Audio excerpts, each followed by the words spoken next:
Guys, luto ako ng garlic butter shrimp. Basog po. Yung nagluto ako nito guys.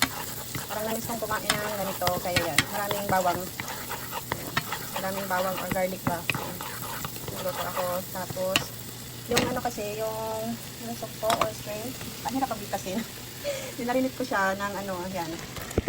Para may lasa na siya sa ano, ilang minuto ko lang naman siya inano guys. Yung para dinarinit, ilagyan ko siya ng oyster sauce. Tapos toyo din. Yung ketchup na ano nilagay ko ano sa kanya. Yan. Halo-haloin ko lang to para ma-absorb yung lasa niya sa loob.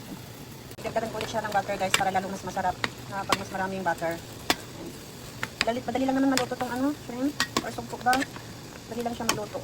Yung pakulo lang nito, luto na siya. Wala naman ako nilagay pero nagkaroon siya ng ano, medyo may sabaw ng konti kasi doon siguro sa ginawa kong nilagay nung narinig ko na siya. Pero mas masarap pag lalo na may ganyan para may dala sausawan na rin. Oh, yun na guys, luto na yung aking garlic butter. Butter shrimp, luto na, yan. Masarap na yan guys, tinikman ko yung lasa. Yun lang yung naging ano ko, yung marinate. Tapos dinagdagan ko lang siya ng butter, yun ang sarap na ng lasa niya.